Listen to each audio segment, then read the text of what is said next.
আমরা সাধারণ যারা মানুষ আছি, এক নম্বর এই দাড়ি আর এই টুপিটাকে অনেক রেসপেক্ট করি।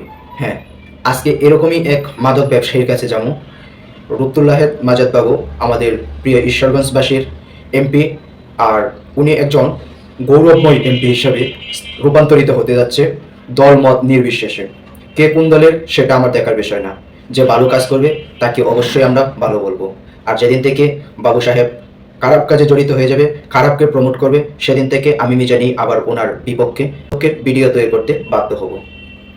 আসুন তাহলে ওই মাদক ব্যবসায়ীর কাণ্ড কারখানা এমনকি কিছু কথাবার্তা শুনে আসি। কোনো মাদক থাকবে না, পরিষ্কার কথা। ঠিক আছে, আপনি চলে থাকলো আজকে থেকে আপনি আরে ভাই আপনি তাহলে কথা শুনেন না।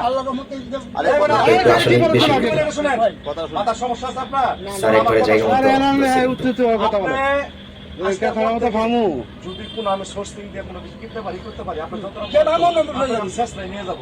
আর আজকে আপনাকে আমি সতর্ক যে আপনার সাক্ষী থাকলেন, আপনাকে বললাম আমার রোজগার অনেক পথ আছে।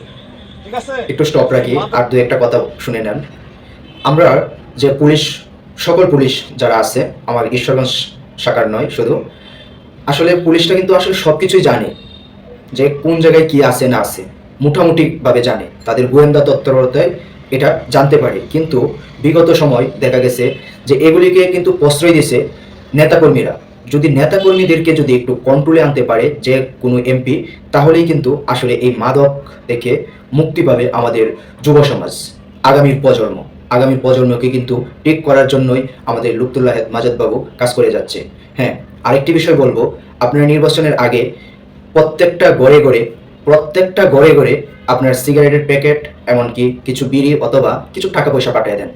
আন্তরিকভাবে দুঃখিত, আপনার কখনোই আমি খারাপ কাম্য করতেছি না, আমি আপনাকে জাস্ট খালি বলতেছি যে এই মাদক কারবারিটা আপনারাও বন্ধ করেন। হ্যাঁ, আপনারা ভোটে বিজয়ী হওয়ার জন্য হয়তো এটা করে থাকেন, কিন্তু এগুলিও করবেন না। ওদের ভোটের কোনো প্রয়োজন নাই। ওরা কয়জন? অবশ্যই ওই ভালোটাই চাইবে, যারা আপনাকে ভালো পায় তারাই কিন্তু ওই ভালোটা চাইবে, যে মাদক দিয়ে নয়। আপনি প্রয়োজন হলে ওই প্রত্যেকটা করে একটি করে কলম আর একটি করে আপনি খাতা পাঠিয়ে দিন, যে আপনার সন্তানকে পড়ার জন্য সুযোগ করে দিবেন, আর আপনার নামই লিখবে এই খাতার মাধ্যমে সর্বপ্রথম, সে যদি ভালো ছাত্র হয়। তাহলে ভিডিওটা দেখুন, একটু লং টাইম হবে ভিডিওটা। স্যার একভাবে বোঝায় আর ও আরেকভাবে বোঝায়, একটু উল্টা পাল্টা বোঝানোর জন্য চেষ্টা করবে। স্যার কিন্তু দমকটা ঠিক আছে। আপনার সেলানি সারা হবে, আমার সেলানি সারা হবে, আপনি আমার গলা মতো ছুরি ধরবে। ঠিক আছে, আস্তে আস্তে সময় ধ্বংস হয়ে যাবে। আপনি কেটে চান, আপনি এই জনম বাদ দেন, পরকাল আছে না, আপনাকে মরতে হবে না। আমি বাবা আপনাকে পরিষ্কার কথা বললাম, আজকের পর থেকে আমি সোর্সিং করবো, আমি সোর্স দিয়ে কিনাবো, দেখবো যদি থাকে আপনাকে আমি শেষ থাকি আর এই ভয় আপনার থাকবেন না আমরা থাকবো। পরিষ্কার কথা আজকের বল থেকে বলে গেলাম। ঠিক আছে, ঠিক আছে, আমি তো এই যে এই ভিডিও থেকে আরেকটি বিষয় আমরা ভালোভাবে বুঝতে পারতেছি, উপস্থাপন করতে পারতেছি। আমরা সবসময় দাড়ি আর টুপি দেখলেই সবাইকে বিশ্বাস করে নিব না। হ্যাঁ, অবশ্যই নিঃসন্দেহে দাড়ি টুপি মানুষরা ভালো, কারণ কিছু কিছু মানুষ দাড়ি রাখে আর টুপি পরে ভালো সাজার জন্য, পরবর্তীতে সে খারাপ কাজ করে, তাদের কিন্তু বদনাম হয়ে যায় যারা ভালো। আর পাঞ্জাবি পায়জামা তারাই পরে যারা খারাপ মানুষ, অনেক সময় পরে তারা ভালো সাজার জন্য, তার পরবর্তীতে কিন্তু এসব চেঞ্জ করে ফেলে। তারপরে কার দোষ হয়?